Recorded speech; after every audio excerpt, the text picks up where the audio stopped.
Today we are going to talk about the Dhammapada, verse 53.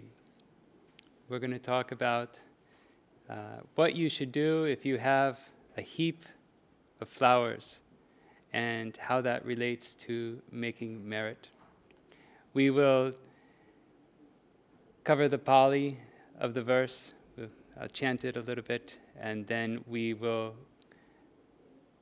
cover a direct English translation, and then we'll further elaborate as to what it means. And we'll also talk about who this verse refers to, how to make merit, and then I will talk about some personal stories about making merit. So let's start. Namo tasse bhagavato arahato samma sambuddhase. Namo tasse bhagavato arahato samma sambuddhase. Namo tasse bhagavato arahato samma sambuddhase.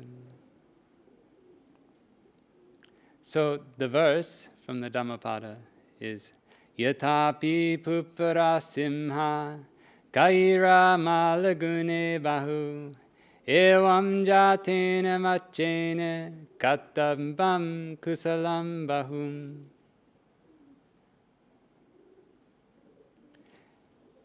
What does this mean? Just as from a heap of flowers one might make a lot of garlands,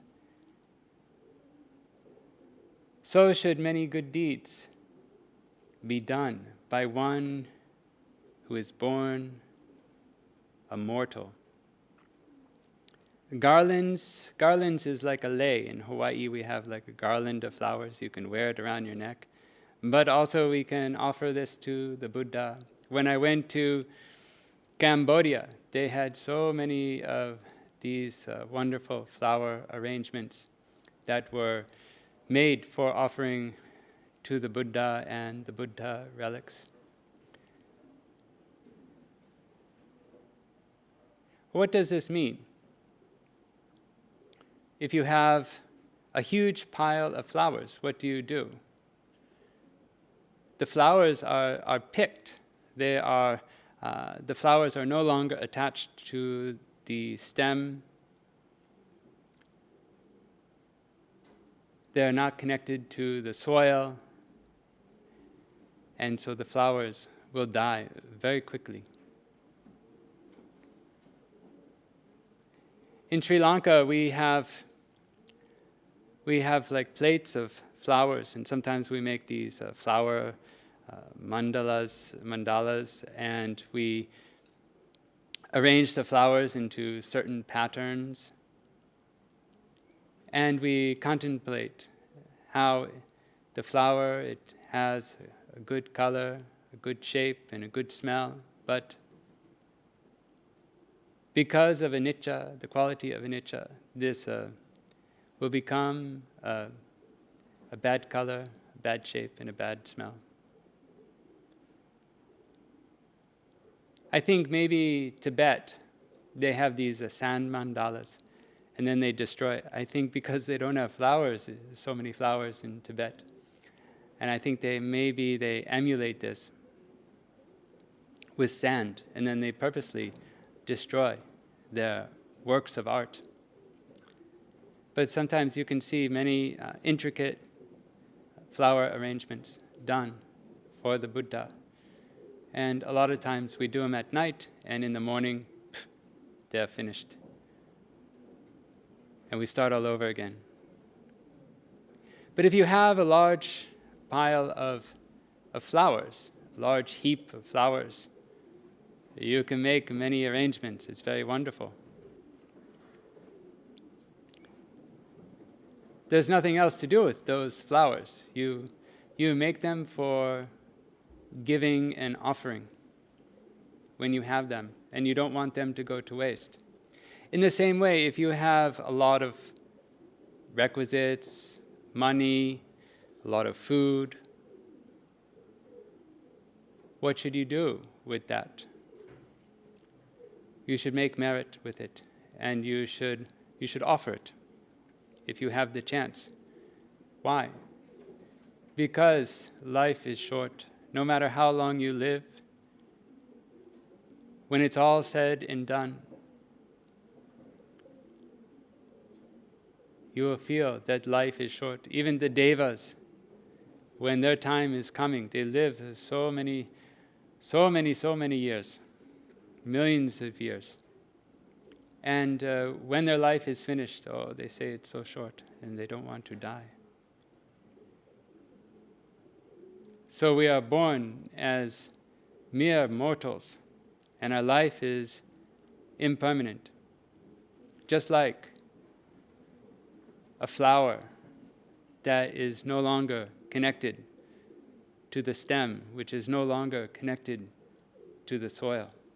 It can die very quickly. As I said before, we offered to the Buddha at night, and in the morning, it's finished most of the time. Sometimes we can save some flowers, depending on the type of flower. But they become spoiled very quickly.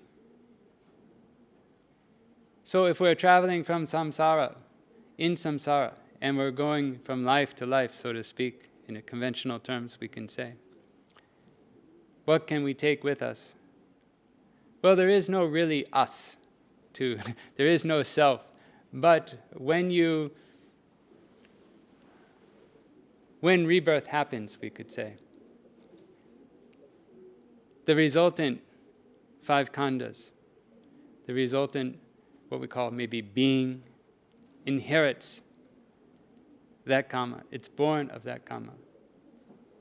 Whatever you do, good or bad, you will become the inheritor of that karma. So, you should make merit, especially if you have a big pile of anything, whether it's food, whether it's money, or whether it is flowers. This verse was spoken by the Buddha in relation to the story of Visakha. Do you know who Visakha is? She's one of the most famous female lay disciples of the Buddha. She is known for being the chief female supporter, foremost donor of the Sangha. And she donated a monastery called Migara Matu Pasada. It's the name of the monastery outside of Savatthi. And it's a very famous monastery that she donated.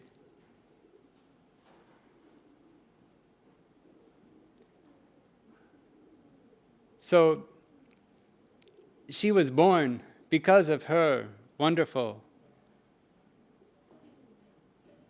resultant, we could say, the vipaka from her previous karma. She was born very beautiful. She was the lady of ladies. Everything she did was so proper. And she was also born rich, and she married rich, wealthy. And she made determinations to give to Sangha. She was always happy to give. And so this story was told in relation to the story of Visakha.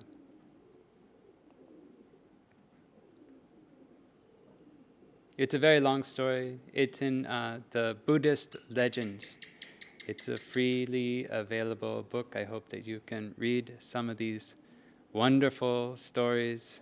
I remember reading the book back when we had paper books. And I remember finishing each story. And as I would finish one story and I closed the book, I remember saying to myself, sadhu, sadhu, sadhu. It was so wonderful that I said it out loud most of the time. close the book. Sadhu, sadhu, sadhu. It's a wonderful series of books, 3 books. And now it's in the public domain, and you can download it for free. It's called Buddhist Legends.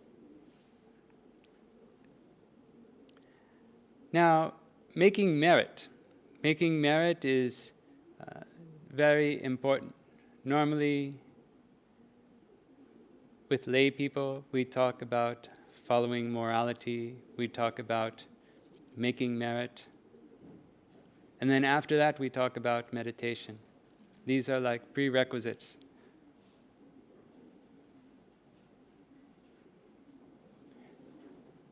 Prerequisites for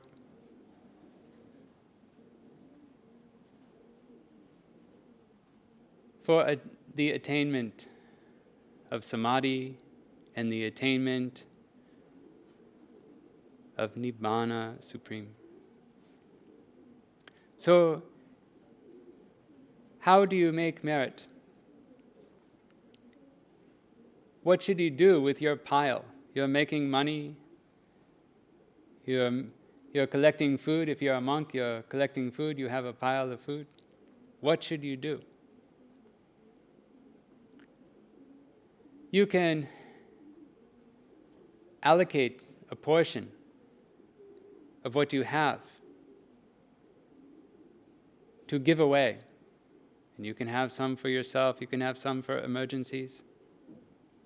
You can have some for supporting your household. You can have various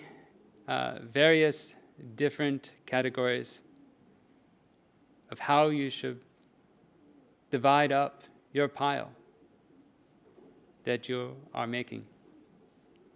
And one of those allocations should be for donation. You can repeat what you did last year.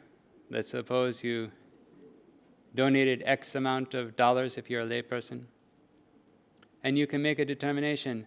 This was a comfortable amount that I did last year. I will do that. I will do that. I will repeat that. You might want to increase it because of inflation, or if you're in salary increases. A better way is to take a percentage of your income. Taking a percentage of income is best because as your income grows, and you might you might see that your income grows the more you donate. Then you'll be able to donate more because your income grows, and so the percentage will grow. You can also increase that percentage. You can start out low if you don't have any percentage and you're afraid. You can start out low, and then you can increase that as you feel more and more comfortable that you can survive, you can make merit, and it makes you happy. The next year you can increase it. The Buddha, he actually gives a prescribed amount of how much you should donate, but I won't be making such recommendations. You can read about that. So it's your choice what you want to start out with. Obviously, you have to be happy with it, and you have to feel comfortable with it.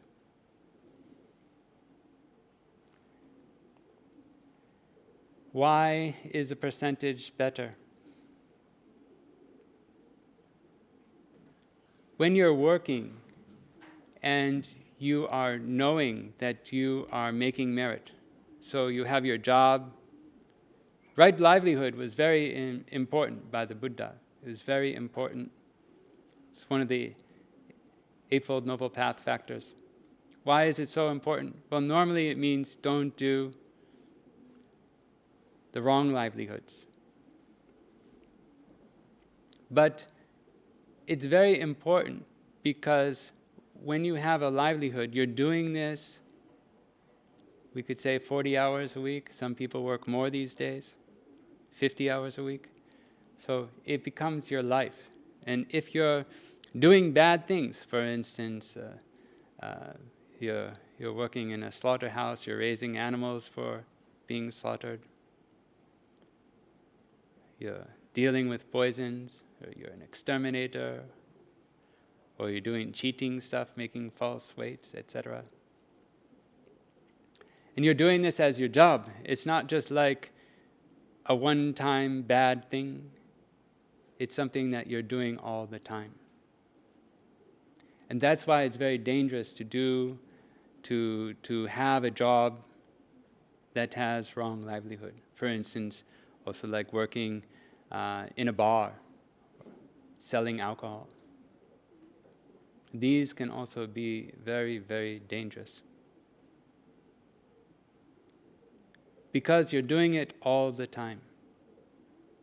If you do it once, it's bad. But if you do it all the time, it's really bad. It's almost like guarantee ticket downward after you die. So, how do we improve our livelihood? How do we make it wholesome? Well, when you take a percentage of your income and you're working, you are knowing that a percentage of your time is going towards donation. Or you can take something that is right livelihood, that you normally do just to do. It's not involved with the wrong livelihoods because you're a Buddhist and you're watching this video. So you should be doing right livelihood. But a lot of the times, you're doing right livelihood, but you're not really, if you don't have that percentage mentality, then you won't have this wonderful type of mind while you're working that, every hour I'm working, I am earning for donation. So this is very important to do. What else is important? Well, if you're not doing, if you just have an allocation, I'm going to donate X amount of money per year, or even better, you're going to do a percentage, which is also a certain amount of money per year, considering you have the same job and the same salary, etc. What happens is you become one who looks for donation opportunities rather than one who waits for people to come to you to ask for donations. There's a very, very big difference. And what's wonderful is when you're initiating a donation by your own self, it becomes much more happy. And this is very good if you also have the faith, the saddha, and the wisdom, knowledge of cause and effect. We call this a dana bhirati, having an inclination or intention to donate. You start being the one who seeks out where to donate. Where should I donate? What should I do? How can I make this donation? So it's very important. The Bodhisattva did this in his past lives. And he even donated his eyes. He was king and he donated everything, but then he decided that, one thing that he was very attached to was his own body. And he even donated both his eyes. There's even a monk that I've heard of who donated one of his eyes. Can you do that? Can you donate one of your eyes? I don't know if I could do that. But we'll talk about what happens about sharing your donations. Later, we'll talk about that. But when you're one who seeks out opportunities to donate, you fulfilling your dana parami. We have what we call prompted versus unprompted, wholesome mental states. In the Abhidhamma, we call that somanasa sahagatam, jnana sampayutam, asankarikam, chittamekam. We have another one.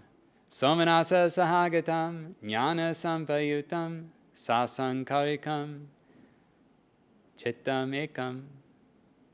We also have it without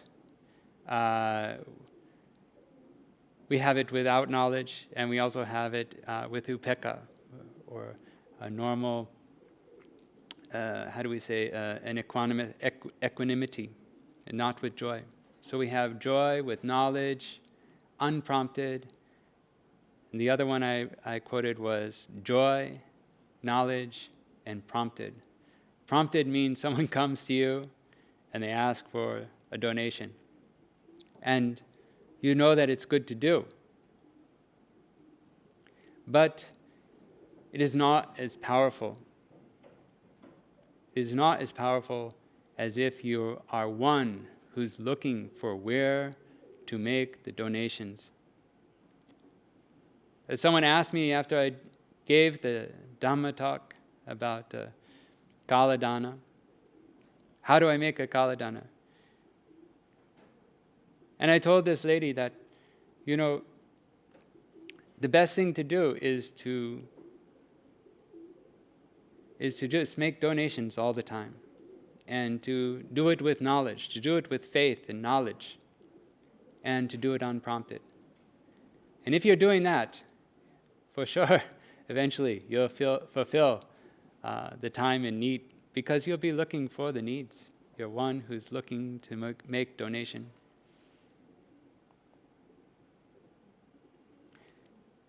So if we have the knowledge and the joy, and you're happy before, during, and after making the donation, besides all of the conditions which can decide how powerful the karma is of a donation, on the material side, what makes it more powerful? We have value, proportion, and how important the material item is for you. The value is value. Let's suppose $100. Something worth $100. You go to the store, it's $100. Proportion is proportion to your income. So these days we have quite a few famous billionaires. They donate $100. What's that? It's nothing. It's very small. But dana is dana. They make merit. But what if you're one person who, let's say you have a minimum wage job, you work at Walmart, and you decide, okay, today I will donate $100. This is a lot of money. This is a lot of money. So we can say that the proportion, the percentage of your income, that value of the item, is stronger when it is a higher percentage of your income.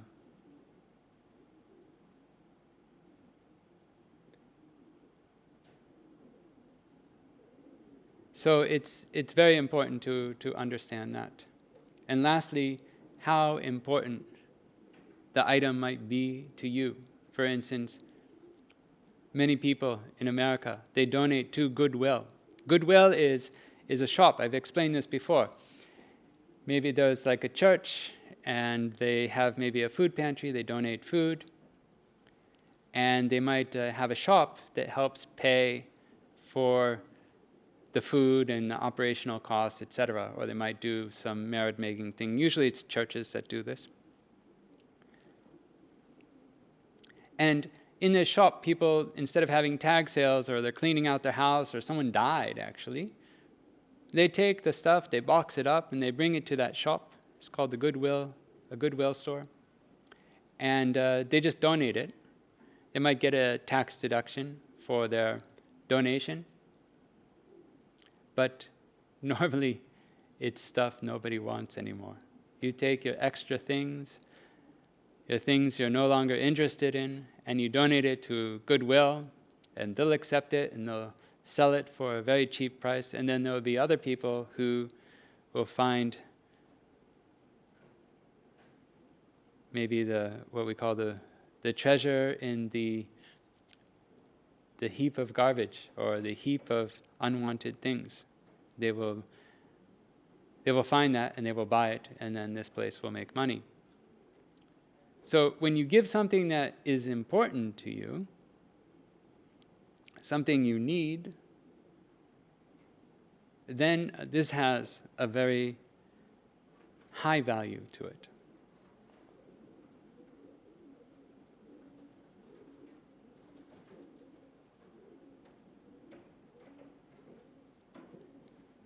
When something is reserved for you, it is kept for you, or you have it as your own, and then you give it away. This is called dana samvibhaga.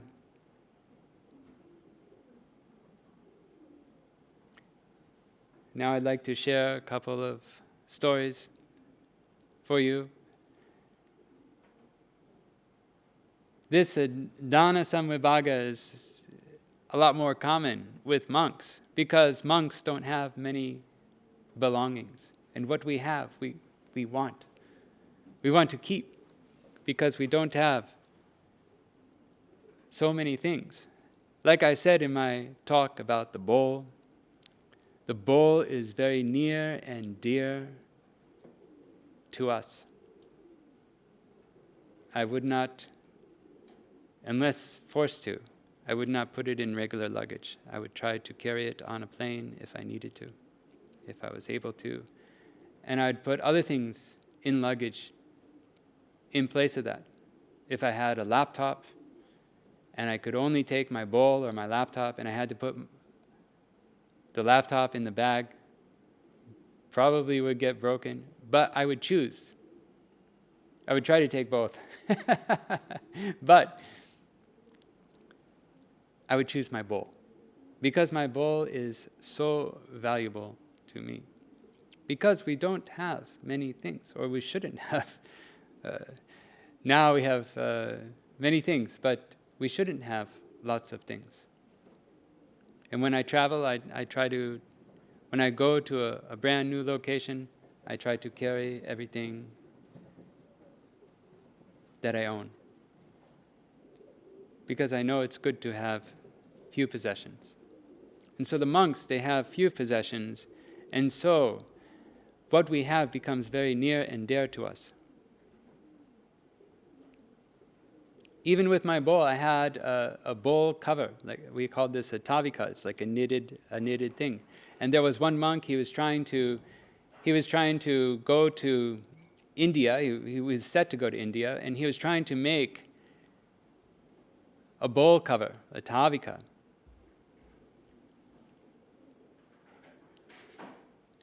And he was not able to do that for his trip to India.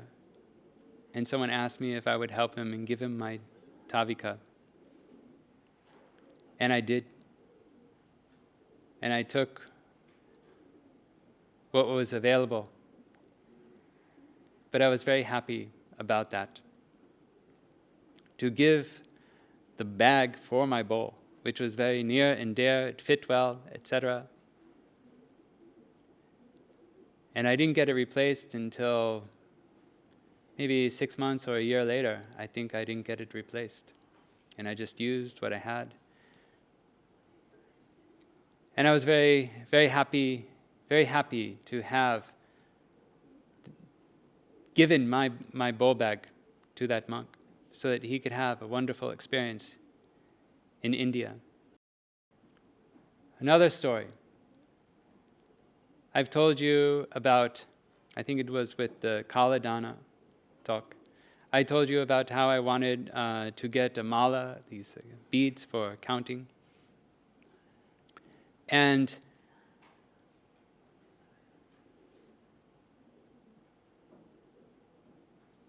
I was going Pindapata, and very, very near to that date where I asked it. I think I asked it maybe on a Monday or Tuesday, and then the following weekend I went for alms, and then I got a mala for myself. Someone donated while I was on my alms route. It was very strange. It was very strange, and it never happens. And it was like magical to me. It was a magical item. And I felt that, the universe gave me this mala. And I had it. And then later, another lady, she came to visit me. Not another lady, just one lady. She came to visit me from Australia. And she also gave me a mala as a gift. And so I had 2 of these malas. And then one of my friends, he visited me. He was the Liberian monk at Pa'ak. His name was Upanya Gawesika. And he was in town. He thought he'd stop by. And he stopped by my kuti at ITBMU. And he said, today is my birthday. Today is my birthday. I think he was 80. I think it was a very special birthday. And I was on the floor. I think he's senior to me, so I was on the floor. He was probably in a chair. And on I think it was like a night table, there was the mala, that special mala. And I reached onto the night table and I said, Bhante, I want to give you this as a gift. I had 2 malas. I could have given him the one that was just given to me earlier and kept this other one for me. It was very nice. It was the right tension, everything, the right size. But what to do? When you're a monk, you always have to give the better item. You don't always have to, but you'll feel best when you give the best. And so I gave it to him. And I think, I can't remember, but I probably told him the story about how important it was because I gave him a wonderful gift, so I would tell him.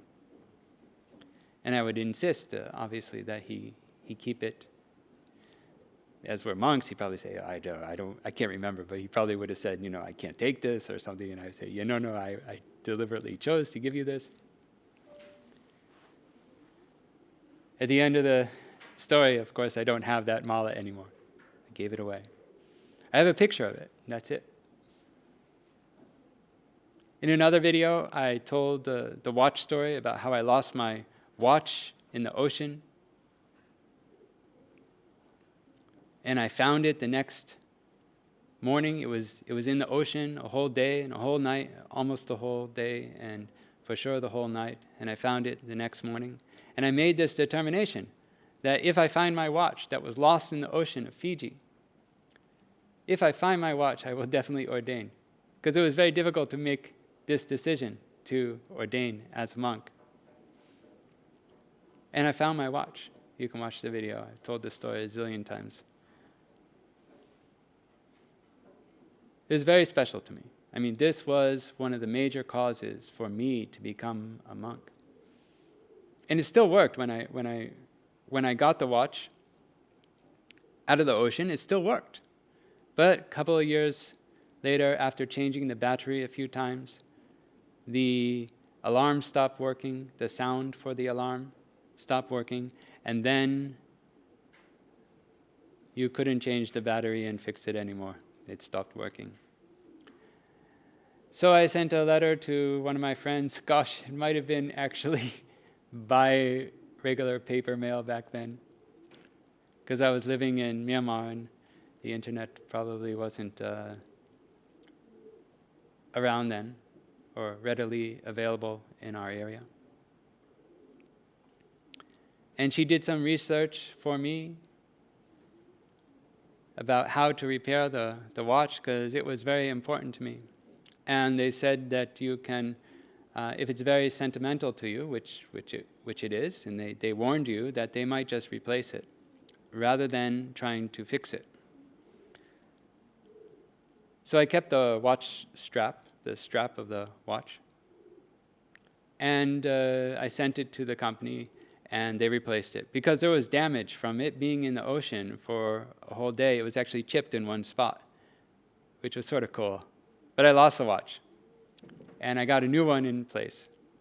And I made like a cloth like holder for the like a wristband, but it was meant to wrap around my belt, because we don't have watches on a wrist.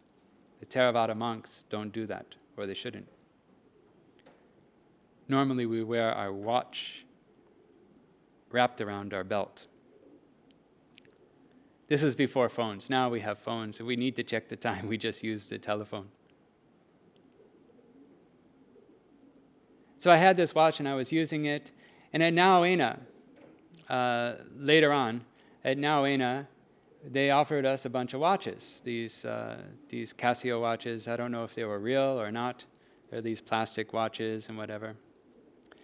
And shortly after we got those extra watches, a friend of mine, he came to me and he says that he needed a watch. He didn't have a watch, and he needed a watch. And he probably gave away his original watch, and then later he needed it. We're always giving away things. And he comes to me, he says, I need a watch. And I had two watches. I had the watch, well, the replacement watch that was still very symbolic to me. And I had this plastic Casio watch that I didn't think was much value. I mean, it was this was the watch. But how can I keep what I think is most important?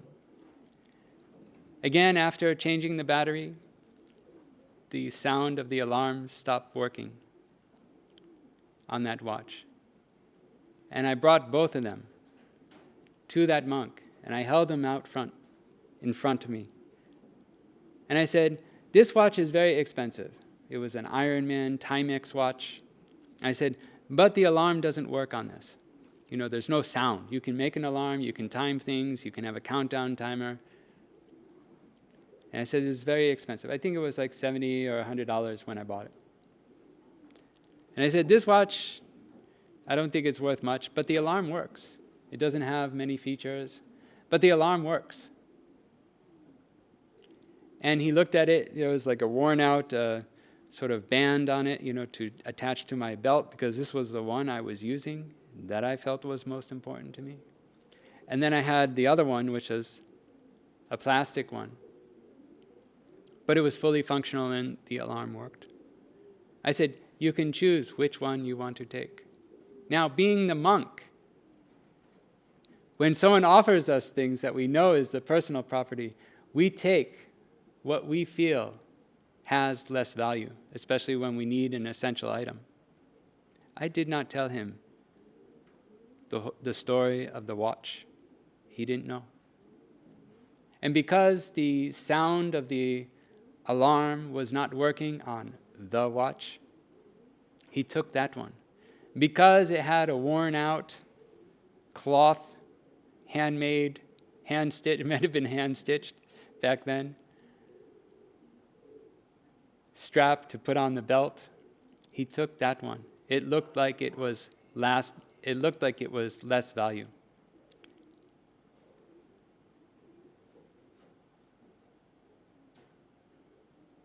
He took the watch, and then I told him the story. I said, you know that watch you took? And then I told him the story. And he's like, oh, I can't take this. I said, no, I want you to take it. I'm very happy. And that's why I'm telling you the story. It's not to make you feel guilty. It's to anumodana, to rejoice in the ability for me to give him the watch. I couldn't just give him the watch because I didn't know what he needed it for. So I explained to him, this is this, this one doesn't work here, and but it's more expensive, more features. This one is like this, and I tried to just be impartial by explaining everything. Because what if I gave him the watch and he needed it for an alarm? And I think my idea was that he needs a watch for an alarm because, again, this was before phones. None of us had phones. I didn't have a phone until 2015. It was my first phone was a flip phone in 2015 when I went to Hawaii.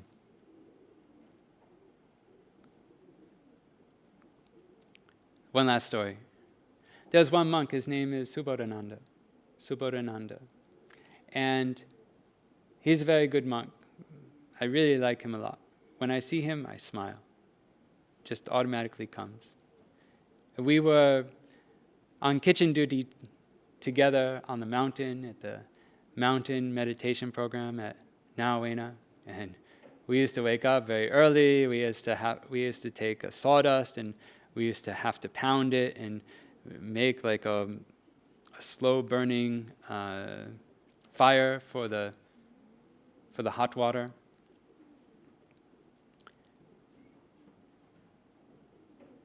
And we were very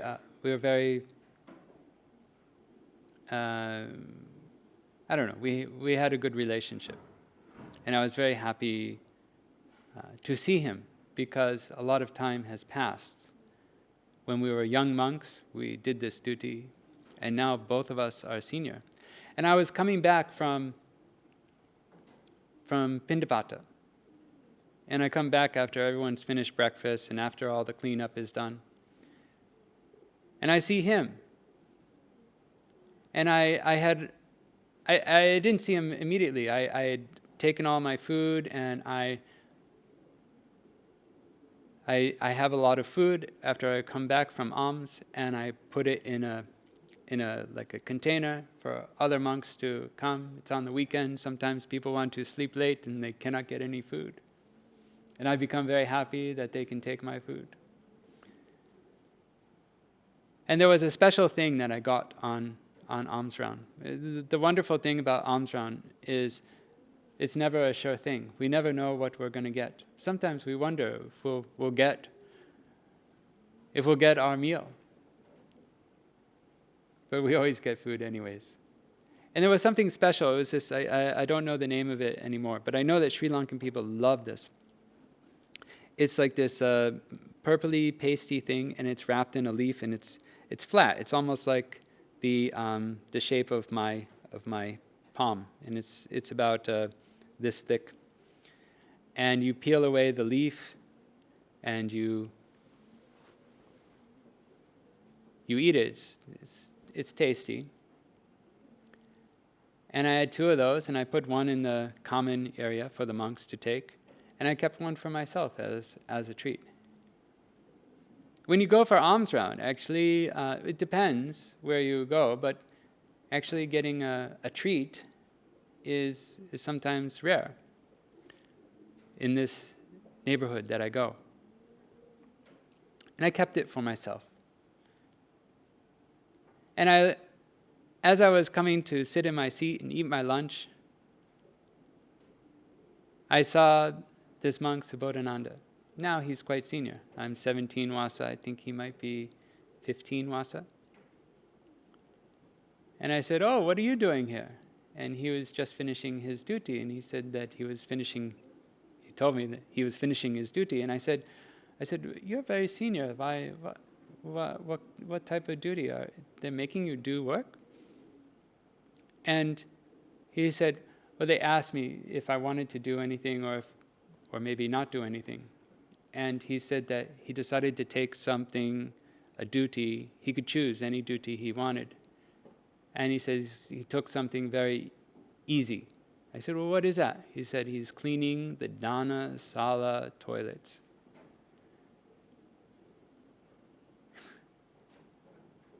The dana sala is the eating sala, the eating hall, and the toilets for that area. And so he chose. He could choose any job he wanted. any type of chore he wanted, maybe even no job at all. For me, I'm in charge of the computer room. It's a very light duty, and I just make sure everything is tidy and make sure the people who clean it well, and that the computers are intact. And then we have a group work period on Fridays, today actually. And out of all the jobs he could have chosen, he chose to do the eating hall public toilets. He was always a good monk, and he still is. And when I see him, I smile. And when I knew about this, I told him, I said, do you know why I smile when I see you? I said, because you're a good monk, and you've known you for a long time. And it's very nice to see your face all the time. And I said, do you know when you get emotional about something, you get this like tightness in your throat, and you get like sort of this thing in your eyes, the water, you feel something rising, you feel this energy rising, and you might cry out of happiness or whatever. I said, you might not see it. You might not see it now, but I have it right now as I'm telling you. Even now, recalling this story, I get a little bit emotional. I said, wait for a second. Don't go back home. Don't go back to your room. And I told him to wait, and I took that thing that I know Sri Lankan people love. And it was meant for me. There was another one on the table that I gave for the other monks, but I wanted him to have my treat or whatever. And I said, do you like these things? And he says, yeah. And I said, please, I want to offer you this. And he took it. And I was very happy about that, because we learned about that word, dana samvibhaga. Something that is kept for you, especially for you, and you share it, you give it away. So these are some of the stories that I have for you. Now you might think, why am I telling these stories? Well, in America, usually when you donate, you try to be very humble about it. You don't want to tell people about it. You want to give anonymous donations. You don't want to write your name on a refrigerator. You donate to the monastery. But in Asia, we do that. We tell people. Sometimes we put the name on the thing that we have donated. We make a big deal out of it, so that other people can become happy in the donations that you make. This tradition is not present really in America. We don't really have this rejoicing and letting other people know about the good things that you have done. Remember I told you about the monk who donated his eye? Isn't that wonderful? And I felt like, maybe I could give, maybe. And then I thought, nope. Maybe I could give one eye, and I was like, nope. And maybe I could. So we can hear about other people's story. We can hear about other people's stories, and we can become inspired to give, and we can rejoice in other people's merits that they have made. So it inspires other people to do the same. It makes people happy to hear about donations, and they can also do donations themselves by hearing that. In another talk, I'm going to talk about some of the projects that I've done over the years. I have done a few websites, like withmetta.net, which was my first website, and AmericanMonk.org, which is my current website. I have the YouTube channel, which you're maybe watching right now. I have a Theravada discussion group, strictly for Orthodox Buddhism, Orthodox Theravada Buddhism, called classicaltheravada.org. AmericanMonk.org, withmetta.net. Those are some of my websites that I have created over the years. And now the American Monk has quite a lot of traffic and quite a lot of content. In fact, Google now refers probably about 2,000 referrals to my website per month. I've also helped with making some software, some Pali software, the Tipitaka Pali projector, and what is now the modern version of that, Tipitaka Pali reader. It helps people read the Pali texts. And I've also helped with a Pali English Ultimate Dictionary, PEU dictionary, which is part of the Tipitaka Pali reader. We have over 4,000 users, current users of this software. And we have a few people who have helped with this. It's a bigger project. We have a Bulgarian layperson. We have the original programmer, Venerable Pandaza. We have one of our translators of the dictionaries, Nguyenwe Kaing, and Venerable Wajira Budi are some of the biggest contributors. And myself and ChatGPT. A lot of the changes are done with ChatGPT these days. So these are some of my projects, as well as I have a smaller app for telephones called Buddhist, which helps people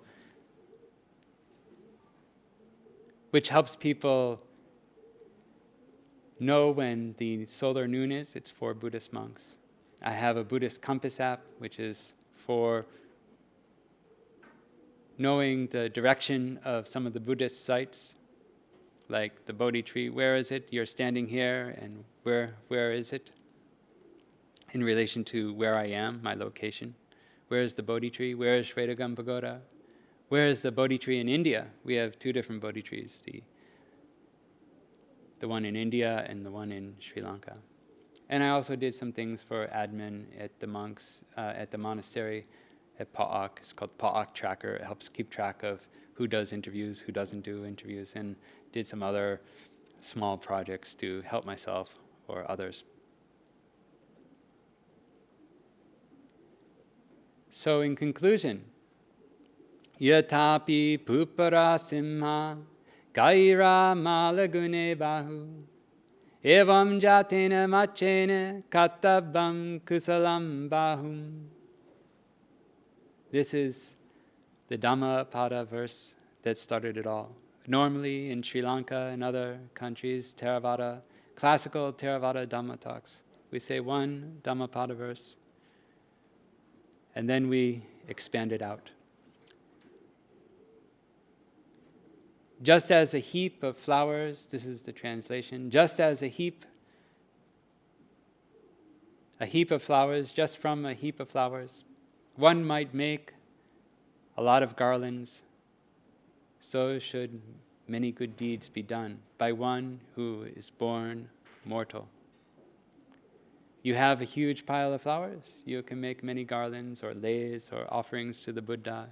If you have a big pile of money or even food, in my case it can be food, we can make many merits. Life is short, you're just a mere mortal.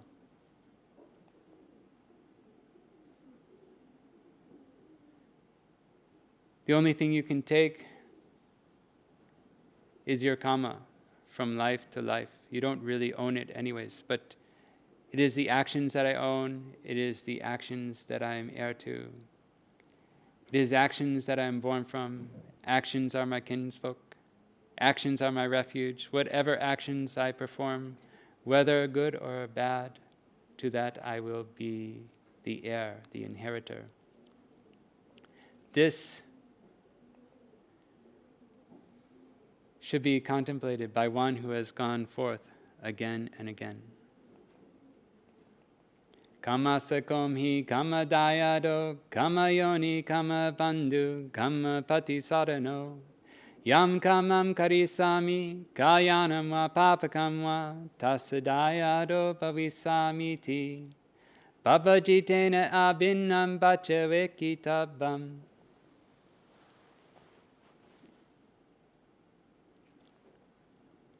That quote is from Dasadhamma Sutta.